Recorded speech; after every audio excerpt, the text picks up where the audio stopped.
अटक करा. नाही तर मग सोमवारपासून आम्हाला पोलीस स्टेशनचं समोर आंदोलन सुरू करावं लागेल. ठीक आहे ना, त्याची नोंद घ्या.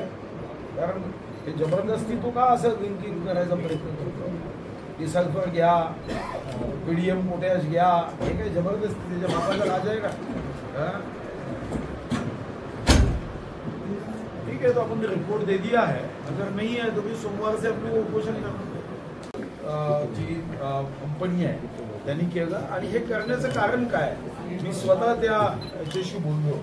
मग लक्षात आलं की त्यांनी डीएपी देताना तो जबरदस्ती करतोय की आमच्याकडून nano DAP, PDM potash, sulphur हे घेतलं पाहिजे.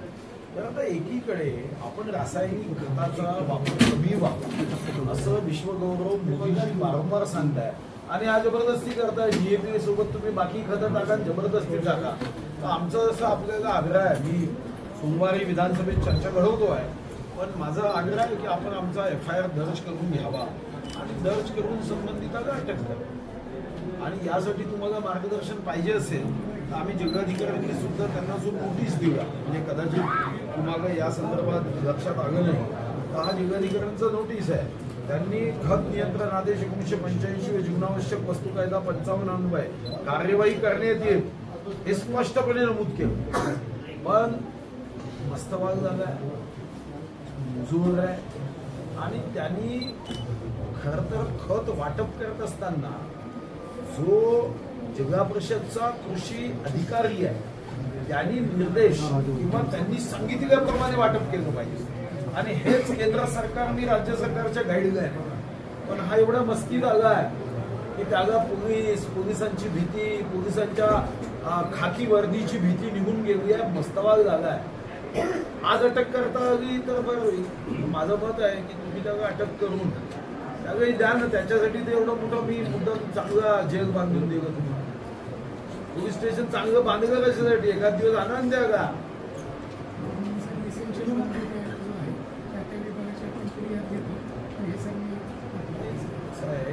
मी त्या विभागाकडूनही फिर्याद मागू शकता, पण मलाही एक काय, मी लोकप्रतिनिधी आहे आणि कलेक्टरनी त्यांना हा डीएपी खताच्या विना परवानगी व असमान वितरणाच्या अनुषंगाने त्याला घासाई मागितला आणि त्याला सांगितलं की खत नियंत्रण आदेश 85 व जीवनावश्यक वस्तू कायदा 55 यामध्ये कार्यवाही करण्यात येईल हे त्यांनी सांगितलं आहे. मग कृषी विकास अधिकाऱ्यांनी सांगितलं की आम्ही वारंवार त्याला हे समजवण्याचा प्रयत्न केला. त्यांनी असं खत तो विशिष्ट लोकांना लिंकिंग करण्यासाठी असं तो करू नाही शकत ना. जबरदस्ती थोडी आहे त्याची. म्हणजे हा सुद्धा एक भ्रष्टाचार आहे तो त्या पद्धतीने. आणि मग याच्यामध्ये या सर्व त्यांनी सांगितलं की नाही तुम्ही हे बाकी घेतलं तर देतो आणि असं करून त्यांनी असमान दिलीच नाही खत. तर मग तुम्ही अटक करा, नाही तर मग अधिवेशनात तर मी सोमवारी तर मांडेल, पण नाही तर मग मला तुमच्या पोलीस स्टेशन समोर उपोषणाला बसवलं. आणि शेतकऱ्याच्यासाठी जर आपण सर्वांनी काम नाही केलं आहे ना, आजच घ्या उद्या पुन्हा मग तो कळून जाईल कदाचित. आज तुम्ही तुमच्या वरिष्ठांचं मार्गदर्शन घ्यायचं घ्या, पण अटक करा. नाही तर मग सोमवारपासून आम्हाला पोलीस स्टेशनचं समोर आंदोलन सुरू करावं लागेल. ठीक आहे ना, त्याची नोंद घ्या. कारण हे जबरदस्ती तो का असं लिंकिंग करायचा प्रयत्न करतो की सल्फर घ्या, पीडीएम पोटॅश घ्या, हे काही जबरदस्ती त्याच्या बापाचा राज आहे का?